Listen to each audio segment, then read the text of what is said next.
Hello students, Nirmal PG college की online classes में एक बार आपका पुनः स्वागत है। Myself Paritosh Sharma. हम बीएससी सेकेंड ईयर का हमारा second paper diversity and systematics of seeded plant angiosperm के बारे में स्टडी कर रहे थे और हमारा डाइकॉट्स की फैमिली चल रही थी, जिसके अंतर्गत हमने पेपिलियोनेटी या लेग्यूमिनोसी या फैबेसी को बेंथम एंड डुकर के क्लासिफिकेशन के अकॉर्डिंग 3 उपकुलों में डिवाइड किया गया।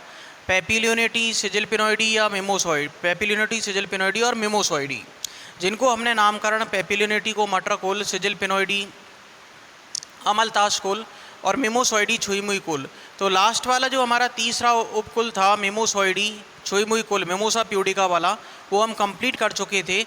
अब हम नेक्स्ट फैमिली स्टार्ट करने वाले हैं इस लेक्चर के अंदर, अम्बेलीफेरी या एपीएसी। अम्बेलीफेरी या एपीएसी।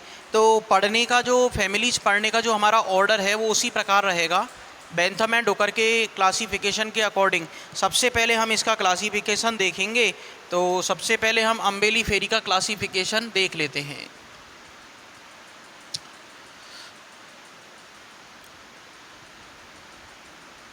क्लासिफिकेशन के अंतर्गत हम देखते हैं कि सबसे पहले आता है डिवीजन एंजियोस्पर्मी। सबसे पहले क्या आएगा हमारा डिवीजन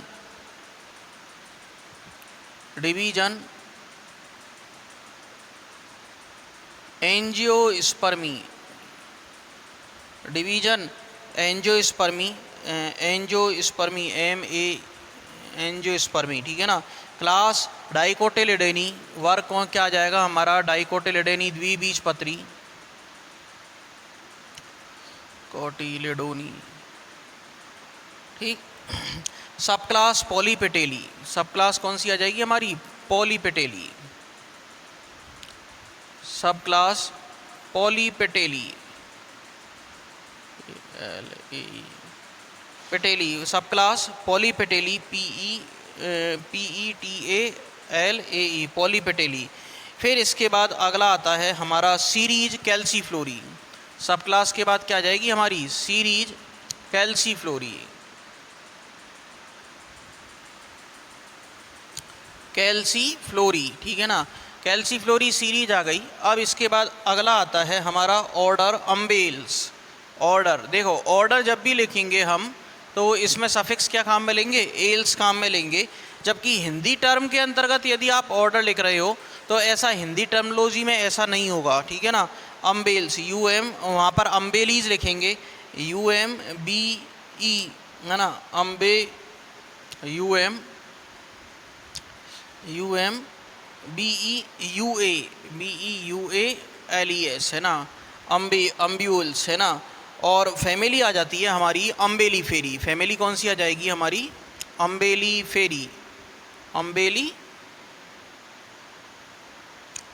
UMBELLI, UMBELLI, अम्बेली फेरी, FERAE, अम्बेली फेरी, ठीक है ना। तो इस प्रकार हमने इसका ये क्लासिफिकेशन देखा। डिवीजन एंजियोस्पर्मी, क्लास डाइकोटिलिडेनी, सब क्लास पॉलीपेटेली, सीरीज कैल्सीफ्लोरी और ऑर्डर अम्बेल्स और फैमिली अम्बेलीफेरी, फैमिली अम्बेलीफेरी।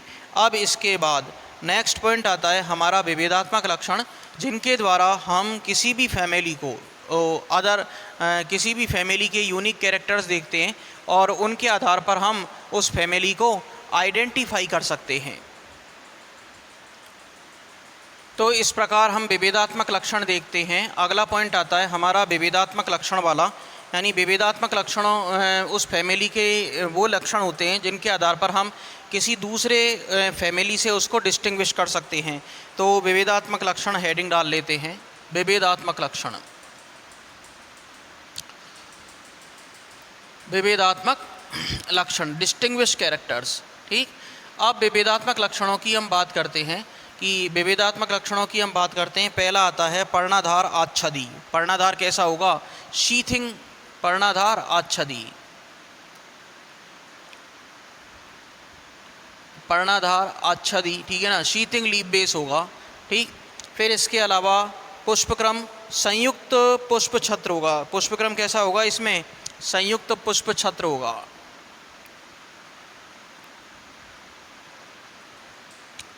पुष्पक्रम कैसा होगा? संयुक्त पुष्प छत्र होगा, संयुक्त पुष्प छत्र होगा। इसके अलावा पुष्प द्विलिंगी या द्विलिंगी एवं त्रिज्या सममित होंगे। पुष्प कैसे होंगे? पुष्प द्विलिंगी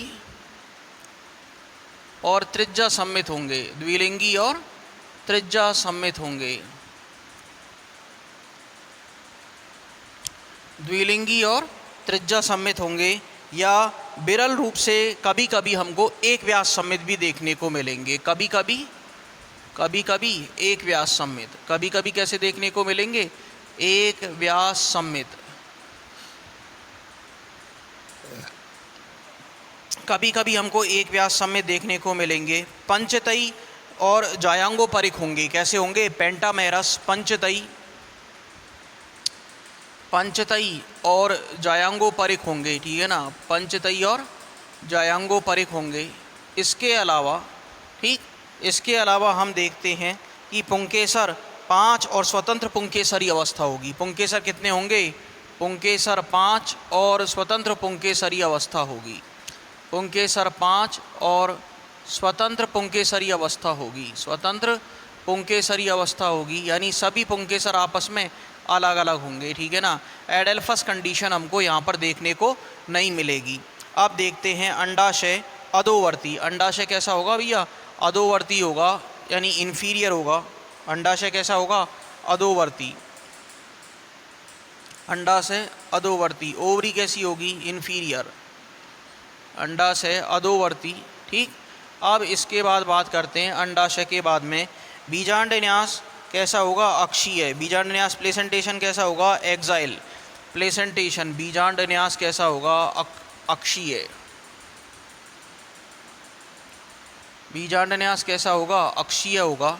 और इसके अलावा हम देखते हैं कि फल कैसे होंगे इनके अंदर? क्रीमोकार्प टाइप के फल होंगे। फल कैसे होंगे? फल इनके अंदर हमको क्रीमोकार्प टाइप का फल देखने को मिलेगा। अब इन विभेदात्मक लक्षणों के अंदर भी हम कुछ पॉइंट्स ऐसे देखते हैं कि जिनके आधार पर हम इस फैमिली को आसानी से आइडेंटिफाई कर पाएँ। वो होंगे, एक तो पर्णाधार आच्छदी, शीतिंग लीफ बेस होगा।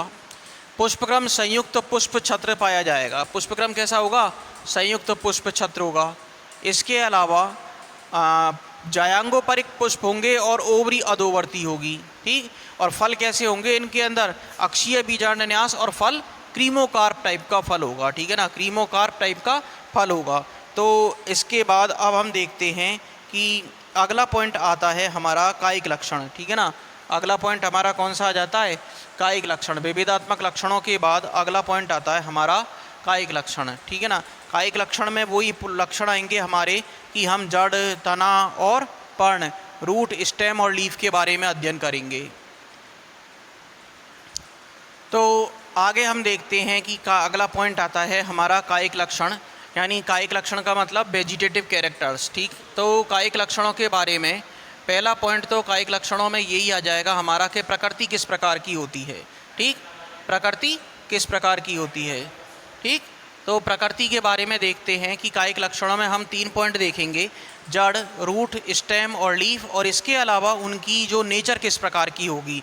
तो प्रकृति होती है इनकी एक वर्षीय, द्विवर्षीय अथवा बहुवर्षीय, यानी कि पादप एक वर्षीय हो सकते हैं, बहुवर्षीय हो सकते हैं या फिर द्विवर्षीय हो सकते हैं। तो प्रकृति कैसी देखने को मिलती है हमको कायिक लक्षणों में? प्रकृति एक वर्षीय होती है, द्विवर्षीय होगी या बहुवर्षीय पादप देखने को मिलेंगे। एक वर्षीय, द्विवर्षीय अथवा बहुवर्षीय पादप देखने को मिलते हैं, बहुवर्षीय पादप देखने को मिलते हैं, ठीक है ना।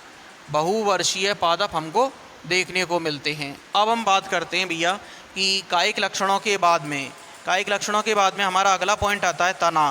प्राय ऊर्ध्व होता है। प्राय कैसा, जनरली कैसा देखने को मिलेगा हमको? इरेक्ट कंडीशन में देखने को मिलेगा।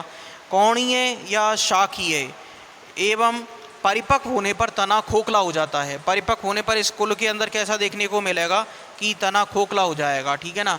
तना प्राय ऊर्ध्व, तना कैसा मिलेगा? ऊर्ध्व कंडीशन में देखने को मिलता है, इरेक्ट देखने को मिलेगा। इसके अलावा कोणीय, शाखीय, ठीक है ना, कैसा होता है? कोणीय और शाखीय प्रकार का होता है, ठीक है ना। एंगुलर कोणीय और शाखीय होगा, ब्रांच्ड यानी इसके अंदर शाखाएं विकसित हो जाएंगी और परिपक्व होने पर खोखला हो जाता है, परिपक्व होने पर खोखला हो जाता है, परिपक्व होने पर खोखला हो जाता है। ओके ठीक। अब यहाँ तक हमने देख लिया कायिक लक्षणों में तने तक। फिर अगला पॉइंट आता है हमारा पर्ण। पर्ण कैसी होंगी इनकी, एकांतरित, अनुपर्णी और पिच्छाकार रूप से अनेक बार विभाजित हो जाती हैं। ठीक है ना। पर्ण कैसी देखने को मिलेंगी हमको, एकांतरित। पर्ण कैसी देखने को मिलेंगी हमको, एकांतरित। पर्ण कैसी देखने को मिलेंगी हमको, एकांतरित और अनुपर्णी, एकांतरित, अनुपर्णी, स्टिप्यूलेट, अनुपर्णी और पिच्छाकार रूप से। ठीक है ना। पिच्छाकार रूप से अनेक बार विभाजित होती हैं, पिच्छाकार रूप से अनेक बार विभाजित होती हैं, पिच्छाकार रूप से अनेक बार विभाजित होती हैं, पिच्छाकार रूप से अनेक बार विभाजित होती हैं। ठीक है ना। पिच्छाकार रूप से अनेक बार विभाजित होती हैं। ठीक है ना। अब यहाँ तक हमारा पॉइंट क्लियर है। एकांतरित अल्टरनेट होंगी, अनुपर्णी होंगी और पिच्छाकार रूप से अनेक बार विभाजित होती हैं। कोरिएंड्रम, धनिया और फिनिकुलम, सौंफ में पर्ण द्वि या त्रिपिच्छाकार रूप से कटी फटी गहराई तक कटी फटी होती है। ठीक है ना। किसके अंदर, कोरिएंड्रम धनिये के अंदर और फिनिकुलम सौंफ के अंदर। कोरिएंड्रम, कोरिएंड्रम धनिया, ठीक, और फिनिकुलम, फिनिकुल है ना, फिनिकुल सौंफ में, फिनिकुलम, फिनिकुलम सौंफ में। ठीक है ना। पर्ण कैसी देखने को मिलेंगी, द्वि या त्रिपिच्छाकार रूप से, द्वि या त्रिपिच्छाकार रूप से, द्वि या त्रिपिच्छाकार रूप से, त्रिपिच्छाकार रूप से गहराई तक कैसी होती हैं ये हमारी, कटी फटी होती हैं। द्वि या त्रिपिच्छाकार रूप से गहराई तक कटी फटी होती हैं, गहराई तक कटी फटी होती हैं। ओके, तो ये हमारे कायिक लक्षण हो गए कंप्लीट। ठीक, कायिक लक्षण हमारे कंप्लीट हो गए। पौधों के सभी अंगों में साइजोजीनियस प्रकार की नलिकाएं पाई जाती हैं। एक पॉइंट ये आता है कि जो अम्बेलिफेरिया एपिएसी के मेंबर हैं, इनके अंदर सभी पादप के सभी भागों में साइजोजीनियस प्रकार की नलिकाएं देखने को मिलती हैं, जिनमें इथीलियम तेल तथा ओलियोरेजिन भरा हुआ रहता है, ओलियोरेजिन भरे हुए रहते हैं। फिर कायिक लक्षणों के बाद अब हमारा अगला पॉइंट आता है पुष्पीय लक्षण।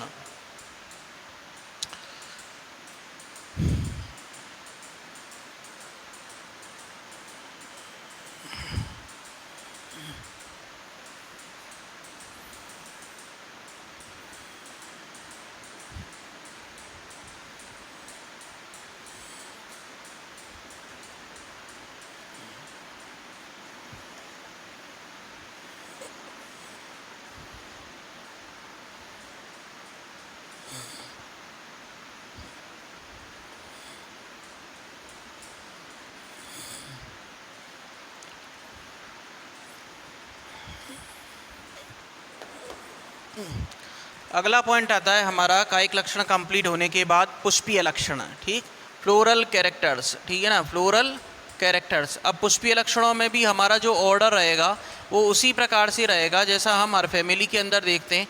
सबसे पहले पुष्पक्रम, पुष्पक्रम के बाद पुष्प, पुष्प के बाद बाह्य दलपुंज, दलपुंज, पुमंग, जायांग, फल, बीज। ठीक है ना, FF फ्लोरल फार्मूला और फ्लोरल डायग्राम। ठीक है ना, और फिर लास्ट में जा कर के हम इकोनॉमिक इम्पोर्टेंस पे आ जाएंगे। तो सबसे पहला पॉइंट देखते हैं हम, पुष्पक्रम इन्फ्लोरोसेंस, अम्बेल प्रकार का होता है। पुष्पक्रम कैसा देखने को मिलता है इस फैमिली में, पुष्पक्रम हमको छत्रक प्रकार का देखने को मिलेगा। पुष्पक्रम कैसा देखने को मिलता है, पुष्पक्रम छत्रक प्रकार का, अम्बेल प्रकार का देखने को मिलता है। अम्बेल पुष्पक्रम हमको अम्बेल प्रकार का देखने को मिलता है, जो सरल या संयुक्त प्रकार का हो सकता है। जो कैसा हो सकता है, ये छत्रक प्रकार का पुष्पक्रम है, ये भी कैसा हो सकता है, या तो सरल हो सकता है या संयुक्त प्रकार का हो सकता है।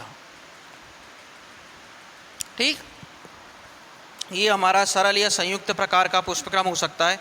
अम्बेली फेरी का, जैसे धनिया है, सौंफ है, गाजर है, इनके अंदर हमको अम्बेली फेरी के जो मेंबर्स हैं इनमें छत्रक पुष्पक्रम देखने को मिलता है। कैसा पुष्पक्रम देखने को मिलता है?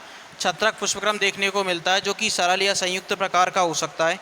अधिकांश जातियों में संयुक्त छत्रक प्रकार का पुष्पक्रम मिलता है, ठीक है ना, जिसमें वृंतों के आधार पर सहपत्रों का एक चक्र इन्वोल्यूसर पाया जाता है, ठीक है ना। अधिकांश जातियों में संयुक्त छत्रक प्रकार का पुष्पक्रम मिलता है। यहाँ पर हम लिख ही देते हैं कि मोस्टली हमको कैसा देखने को मिलता है? संयुक्त छत्रक प्रकार का पुष्पक्रम, कंपाउंड अम्बेल, ठीक है ना, संयुक्त छत्रक प्रकार का पुष्पक्रम देखने को मिलता है, जिसमें क्या होगा? संयुक्त छत्रक प्रकार का पुष्पक्रम जिसके अंदर देखने को मिलता है, उसमें क्या देखने को मिलेगा हमको कि संयुक्त छत्रक प्रकार का पुष्पक्रम मिलता है जिसमें वृंतों के आधार पर सहपत्रों का, वृंतों के आधार पर सहपत्रों का, वृंतों के आधार पर सहपत्रों का, वृंतों के आधार पर सहपत्रों का, वृंतों के आधार पर सहपत्रों का एक चक्र, वृंतों के आधार पर सहपत्रों का एक चक्र, और इस चक्र को हम क्या नाम देते हैं? इनवॉल्यूसर। इनवॉल्यूसर, सहपत्रों का एक चक्र इनवॉल्यूसर पाया जाता है, ठीक है ना। और इनवॉल्यूसर को हिंदी में क्या कहते हैं? नी चक्र। इनवॉल्यूसर को हिंदी में क्या कहते हैं? नी चक्र, इनवॉल्यूसर पाया जाता है, ठीक है ना। कंपाउंड अम्बेल टाइप का जो इन्फ्लोरोसेंस होगा, मोस्टली यही देखने को मिलता है। वृंतों के आधार पर सहपत्रों का एक चक्र देखने को मिलता है जिसे हम इनवॉल्यूसर कहते हैं, और नी चक्र भी कहते हैं, इसको हिंदी में कह देते हैं, ठीक। अब अगला पॉइंट आता है हमारा पुष्प। पुष्प कैसे होंगे? सहपत्री, द्विलिंगी, ठीक है ना। पुष्प कैसे होंगे हमारे? पुष्प कैसे होंगे? सहपत्री और द्विलिंगी, ठीक है ना, सहपत्री और द्विलिंगी, ठीक है ना। द्विलिंगी का मतलब इसमें हमको नर जन्नांग और मादा जन्नांग दोनों देखने को मिलेंगे। इसके बाद देखते हैं कि हमारा जो पुष्प होगा वो कैसा होगा? सहपत्री और द्विलिंगी, यानी द्विलिंगी का मतलब बाइसेक्सुअल फ्लावर होगा। इसमें दोनों प्रकार के, पुमंग और जायांग, दोनों प्रकार के लैंगिक चक्र उपस्थित होंगे। सहपत्री, द्विलिंगी, ठीक है ना। कभी कभी एक लिंगी हो सकता है, कभी कभी हमको एक लिंगी, वैसे ज़्यादातर जनरली एक लिंगी जो फ्लावर देखने को मिलते हैं ना, ये हमको कभी कभी एक लिंगी जो फ्लावर देखने को मिलेंगे, ये मोस्टली हमको कुकुरबिटेसी फैमिली में देखने को मिलते हैं। कभी कभी हमको यहाँ पर भी एक लिंगी पुष्प देखने को मिलते हैं, एक लिंगी, और प्राय त्रिज्या समेत, कभी कभी एक व्यास समेत। प्राय कैसे देखने को मिलेंगे? प्राय त्रिज्या समेत। जनरली तक कैसी समिति? प्राय त्रिज्या समेत, प्राय त्रिज्या समेत, ठीक है ना। और प्राय त्रिज्या समेत, कभी कभी प्राय त्रिज्या समेत, कभी कभी एक व्यास समेत। कभी कभी कैसे होते हैं ये? कभी कभी एक व्यास समेत, कभी कभी एक व्यास समेत। कभी कभी कैसी समिति देखने को मिलेगी? एक व्यास समेत, ठीक। अब हम बात करते हैं भैया कि पुष्प की ये समिति कंप्लीट हो गई, कभी कभी एक व्यास समेत। और पुष्प कैसा होगा? जायांगोपरिक। पुष्प कैसा होगा? जायांगोपरिक। पुष्प कैसा होगा? जायांगोपरिक। पुष्प जायांगोपरिक प्रकार का होगा। अब हम बात करते हैं भैया, पुष्प के बाद अगला पॉइंट आता है हमारा बाह्य दलपुंज। पुष्प के बाद अगला पॉइंट कौन सा आएगा हमारा? बाह्य दलपुंज, ठीक है ना। बाह्य दलपुंज का मतलब कैलिक्स, ठीक है ना। बाह्य दलपुंज, कैलिक्स। एक मेंबर क्या कहलाता है कैलिक्स का? सेपल, ठीक है ना। तो बाह्य दलपुंज, इसके अंदर बाह्य दल 5 और स्वतंत्र बाह्य दलीय अवस्था मिलेगी, ठीक है ना। बाह्य दल कितने होंगे? 5, और स्वतंत्र बाह्य दलीय अवस्था होगी, यानी पॉलीसेपिलस। स्वतंत्र बाह्य दलीय अवस्था का, स्वतंत्र बाह्य दलीय अवस्था, स्वतंत्र बाह्य दलीय अवस्था, पॉलीसेपिलस कंडीशन देखने को हमको मिलेगी, ठीक है ना। 5 बाह्य दल होंगे, स्वतंत्र बाह्य दलीय अवस्था होगी, पॉलीसेपिलस कंडीशन मिलेगी, 5 इसमें दल बाह्य दल होंगे और स्वतंत्र बाह्य दलीय अवस्था होगी। फिर इसके बाद बाह्य दलों के बाद में कोर स्पर्शी या कभी कभी कोर छादी होते हैं। जनरली तो विन्यास हमको कैसा देखने को मिलेगा? कोर स्पर्शी, वेलवेट, कोर स्पर्शी टाइप के होंगे। कभी कभी ऐसा हो सकता है कि कभी कभी कैसा देखने को मिल जाए? कभी कभी कोर छादी। कभी कभी कैसा देखने को मिल सकता है हमको? कोर छादी टाइप का देखने को मिल सकता है। अब बाह्य दल के बाद हम आगे चलते हैं। देखो, बाह्य दल के बाद अगला पॉइंट आता है हमारा दलपुंज। बाह्य दलपुंज के बाद अगला पॉइंट आता है दलपुंज, कोरोला। 5 दल, ठीक है ना। दलपुंज में भी कितने होंगे? बाह्य दलपुंज, यहाँ पे पुंज भी लिख लो, ठीक है ना। दलपुंज, ठीक है ना, दलपुंज। दलपुंज में भी कितने दल होंगे? हमारे 5 दल होंगे। और इनका 5 दलों का जो पृथक दली होंगे यानी पॉलीपेटिलस कंडीशन होगी। इसी के आधार पर हम वर्गीकरण में भी लिख देते हैं कि पॉलीपेटिलस कंडीशन होगी, ठीक है ना। 5 दल पृथक दली, कोर स्पर्शी, कभी कभी खोरछादी। 5 दल पृथक दली, पॉलीपेटिलस कंडीशन, पृथक दली, ठीक, पृथक दली। और पृथक दली होने के अलावा कोर स्पर्शी, कभी कभी कोरछादी, एज इट इज हो जाएगा ये, ठीक है ना। कोर स्पर्शी, कभी कभी कोरछादी। कभी कभी कैसी कंडीशन देखने को मिलेगी? कोरछादी अवस्था हमको देखने को मिलेगी, कभी कभी कोरछादी अवस्था देखने को मिलेगी। अब दलपुंज के बाद अगला पॉइंट आता है हमारा पुमंग। इसमें पुंकेसर कितने होंगे? पुमंग, पुंकेसर कितने होंगे? विभेदात्मक लक्षणों में देखे हमने 5 पुंकेसर होंगे, ठीक। और स्वतंत्र पुंकेसरी अवस्था होगी। कैसी होगी? स्वतंत्र पुंकेसरी, यानी पुंकेसर आपस में एक दूसरे से अलग अलग होंगे, ठीक है ना। स्वतंत्र पुंकेसरी अवस्था होगी। एडेल्फस कंडीशन हमको यहाँ पर देखने को नहीं मिलेगी, ठीक है ना। एडेल्फस कंडीशन हमको यहाँ पर देखने को नहीं मिलेगी। स्वतंत्र पुंकेसरी अवस्था होगी। 5 पुंकेसर पाए जाएंगे जो कि स्वतंत्र पुंकेसरी होंगे। प्लस इसके अलावा परागकोश द्विकोष्ठी में अंतर्मुखी होंगे। परागकोश कैसे होंगे? देखो, परागकोश जो एंथर सैक होता है ये कैसा होगा? परागकोश द्विकोष्ठी और अंतर्मुखी। परागकोश कैसा होगा? ये परागकोश इसी का तो पुंकेसर की तो इकाई होती है परागकोश। परागकोश योजी और पुतंतु, तो परागकोश कैसे होंगे? द्विकोष्ठी होंगे। परागकोश कैसे होंगे इसके? द्विकोष्ठी अंतर्मुखी, द्विकोष्ठी अंतर्मुखी, द्विकोष्ठी अंतर्मुखी। प्लस इसके अलावा कैसे होंगे? ये पृष्ठ लग्न और कभी कभी आधार लग्न, ठीक है ना। पृष्ठ लग्न कभी कभी कैसे हो सकते हैं? आधार लग्न हो सकते हैं। कभी कभी कैसे हो सकते हैं? आधार लग्न हो सकते हैं। कभी कभी आधार लग्न भी हो सकते हैं, ठीक है ना। आधार लग्न भी हो सकते हैं, ठीक है ना। अब यहाँ तक क्लियर है हमारा पुमंग। पुमंग के बाद अगला पॉइंट आता है हमारा जायांग। जायांग में 2 अंडप होंगे, तो जायांग की अवस्था कैसी होगी भैया? द्विअंडपी। जायांग की अवस्था कैसी होगी? द्विअंडपी, ठीक है ना। जायांग की अवस्था कैसी होगी? द्विअंडपी। और दोनों अंडप आपस में जुड़े हुए होंगे तो युक्तांडपी। दोनों अंडप आपस में जुड़े हुए होंगे तो युक्तांडपी। और युक्तांडपी के अलावा हमको कैसा देखने को मिलेगा? अक्षीय बीजांड न्यास। कैसा विन्यास देखने को मिलेगा? अक्षीय बीजांड न्यास, ठीक है ना। अक्षीय बीजांड न्यास देखने को मिलेगा। Exile placentation. अंडाशय अधोवर्ती होगा। अंडाशय कैसा होगा? अधोवर्ती होगा, ठीक है ना। इन्फीरियर होगा। अंडाशय कैसा होगा? अधोवर्ती, ठीक है ना। अंडाशय कैसा होगा हमारा? अधोवर्ती कंडीशन हमको अंडाशय की देखने को मिलेगी, ठीक है ना। अब इसके अलावा बीजांड एक अध्यावरणी होते हैं। इनके अंदर बीजांड कैसे में होते हैं? यूनिटैगमिक, यानी जो बीजांड होगा उसके चारों तरफ न्यूसेलस केवल कितना होता है? एक ही न्यूसेलस पाया जाता है। न्यूसेलस कितना होता है? केवल एक ही न्यूसेलस। अध्यावरण केवल एक ही देखने को मिलता है। ये कंडीशन कहलाती है यूनिटैगमिक। बाईटैगमिक में 2 होते हैं, ट्राईटैगमिक में 3 होते हैं। ट्राईटैगमिक से ज़्यादा वाली कंडीशन होती नहीं है। ट्राईटैगमिक न्यूसेलस जहाँ पर होते हैं वहाँ पर जो न्यूसेलस होता है वो थर्ड इंटेग्यूमेंट जो होता है वो कैरेंकल में या एरियल वाले पार्ट में बदल जाता है। जैसा हमने देखा था जंगल जलेबी पिथेलोसोबियम में। और इसके अलावा एक हमको देखने को मिलता है एरियल लीची के अंदर, ठीक है ना। ये खाने योग्य भाग हो जाते हैं मांसल। और कैरेंकल देखने को मिलता है हमको आरंडी के अंदर, ठीक है ना, कैस्टर के अंदर। तो बीजांड कैसा होगा? एक अध्यावरणीय है। यहाँ पे लिख देते हैं बीजांड कैसा होगा?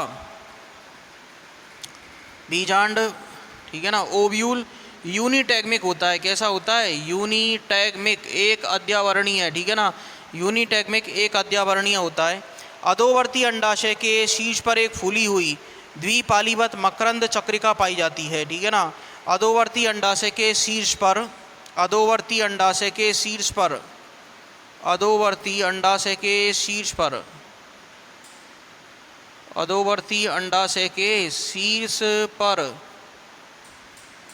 एक फूली हुई मकरंद चक्रिका, शीर्ष पर एक फूली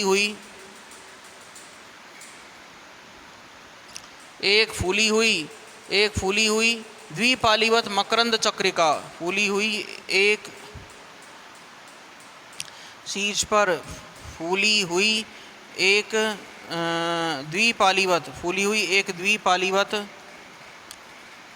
द्विपालीवत मकरंद चक्रिका देख पाई जाती है। मकरंद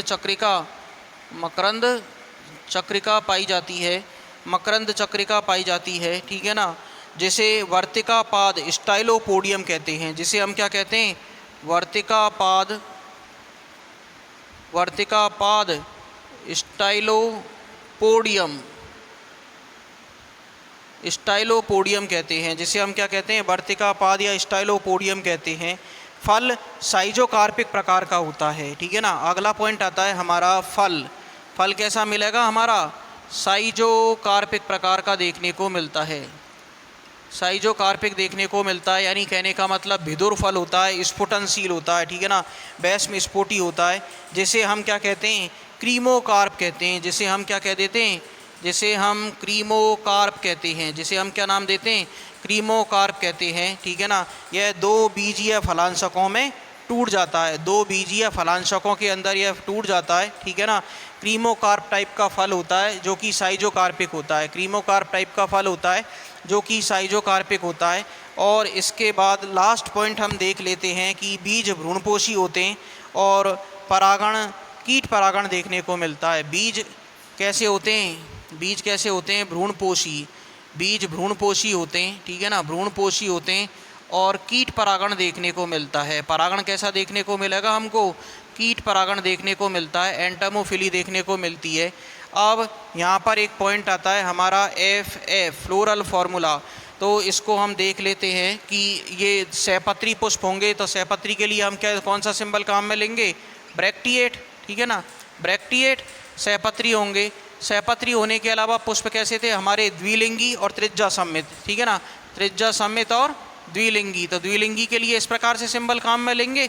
फिर द्विलिंगी के बाद K5 C5, बाह्य दल 5 पृथक बाह्य दली, दल 5 पृथक दली, ठीक है ना, पुंकेसर भी 5, ठीक है ना, पृथक पुंकेसरी अवस्था, गाइनोसियम द्विअंडपी युक्तांडपी, ठीक है ना।